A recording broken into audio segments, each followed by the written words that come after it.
Good afternoon, everyone. Welcome to the Key Stage 1 Assessment Webinar with myself, Mr. Joe, who's Head of Year 1, Miss Marion, Head of Year 2, Mr. Mark, Head of Maths for Key Stage 1, Miss Brogan, Head of English for Key Stage 1, and Miss Kerry-Ann, Head of Science for Key Stage 1. Okay, so the first part of our webinar is to just go through some frequently asked questions, and then we will be sharing how we're assessing in Key Stage 1 for Maths, English and for Science at the end. Okay, so the first frequently asked question that we've come across will be, why are we assessing the children? So schools all over the world are assessing children in different ways. At GEMS Founders, we assess children to find out what they know, which allows us to identify their next steps for the next academic year. What will happen with these assessments and who will see them? All the assessments that your child completes will be stored and kept by the class teacher. The class teacher will then use the assessments along with their own teacher judgment to decide on your child's attainment and progress for the next academic year. This will then be seen in the end of year reports. Will the results be shared? The results of the assessments will remain with the class teacher and will only be shared with the middle and senior leadership team.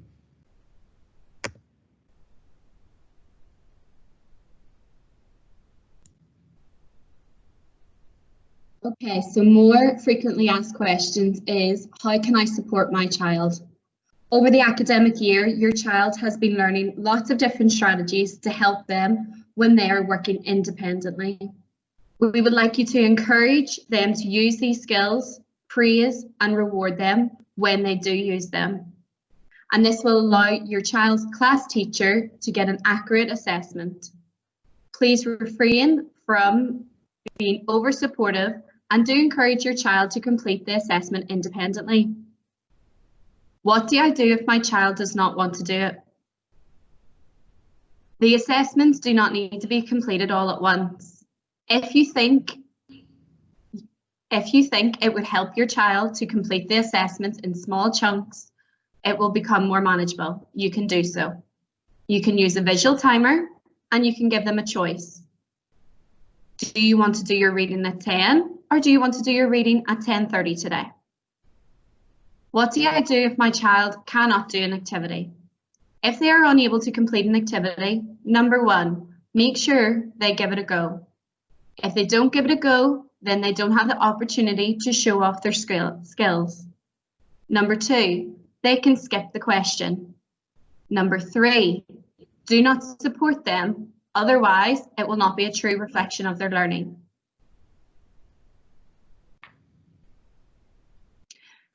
Be aware that assessments are taking place in the whole of the primary school, and these will be similar in each year group. We want to promote lots of positive praise and praise your child when they complete an activity. Encourage them to use a range of resources to support them, and these will be communicated during each assessment, what you can use. It is really important to note that your child's teacher does know their performance level. So please be honest. It is to benefit your child in their learning journey. Marking will not be shared with parents. No feedback in activities this week on Seesaw. Do not share questions and answers in your WhatsApp groups. Twins, we would like to recommend that they have their phonics assessment on the same day.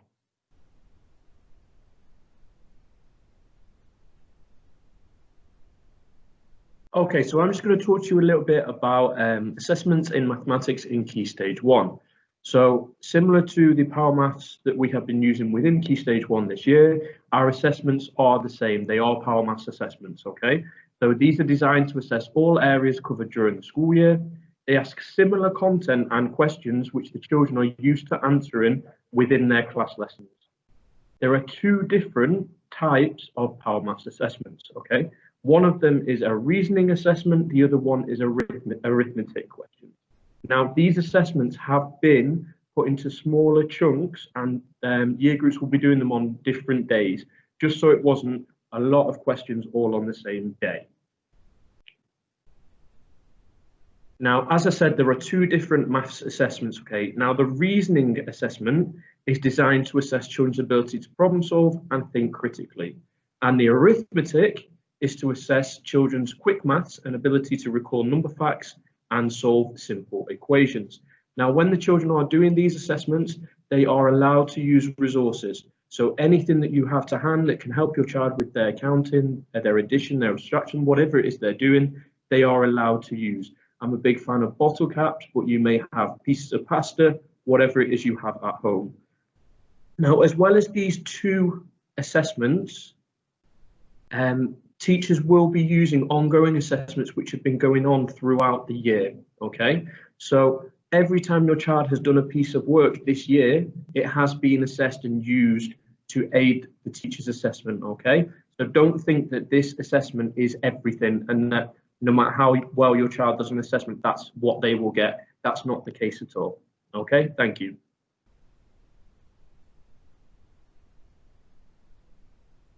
Hi everyone, I'm now going to talk you through how we assess English in Key Stage 1.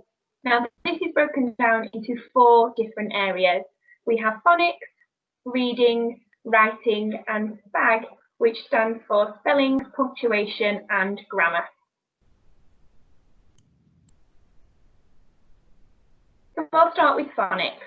We teach phonics in school through the Floppy Phonics programme. And this is a very familiar programme to our children as it has been used from FS1 all the way up to Year 2 to ensure a consistent teaching approach. So when your child is completing their phonics assessment, it will look very similar to the images on the screen. It will be one-to-one and this will take place on Teams with your child's class teacher. Children will be encouraged to segment, so that's sounding out, and blending, putting together those sounds to read words or groups of letters that form sounds. And the results of this will be used by your child class teacher in order to inform their next steps in their learning.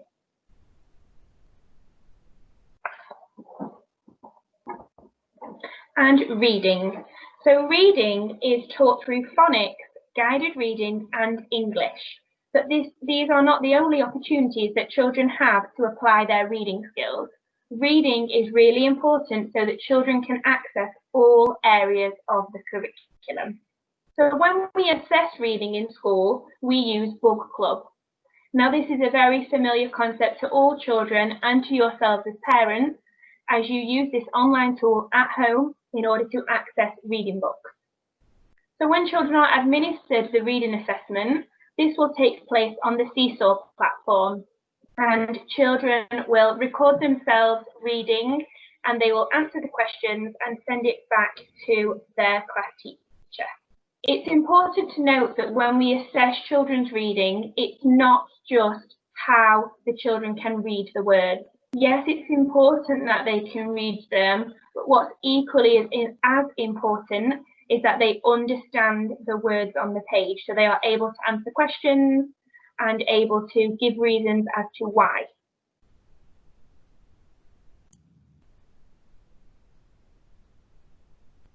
And finally, writing and SPAG. So just like reading, children use their writing skills across all areas of the curriculum, not just within their English lessons. And when they are writing, they are drawing on their phonics and reading skills that I have just explained about. Reading helps to broaden children's vocabulary and their phonics supports them in writing their ideas down. So in order to assess children's writing, we use the Ross-Wilson Big Writing Scale. So as you can see on the screen, there is a grey bar that runs along the top.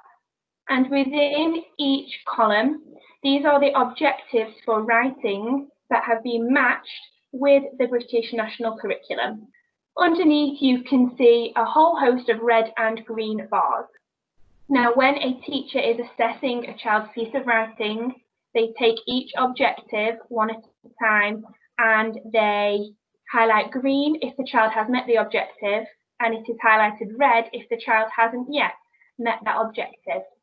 And again, this is used to inform the child's next steps in their writing.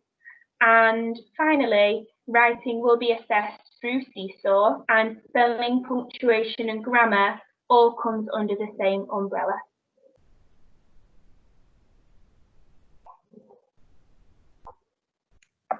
How do we assess science in Key Stage 1? There are two aspects that we look at when teaching and assessing science. We look at scientific knowledge and working scientifically skills. Scientific knowledge is your child's understanding of topics and scientific concepts that they've been taught, and it's knowing and being able to use that key vocabulary. Working scientifically skills are built upon over year 1 and 2, and it includes things like observing using simple equipment, asking simple questions and finding different ways to answer them, performing simple tests, and identifying and classifying, gathering and recording data. Your children will be assessed using a learning platform called Kahoot. It's something that is familiar to the children. They will have used it in school, and it's very exciting and engaging. They'll be provided with multiple choice answers, which they can choose from. And the questions have cover various science topics that they've learned this year. It encourages children to identify, classify, and explain. This will be used alongside teacher judgment from what they've observed in school and from activities that they've engaged with during distance learning. The information gathered will be used to identify where children are with their learning and to provide next steps in their learning. Thank you very much for joining us today. We will provide you with a Padlet link where you can ask any questions that you may have.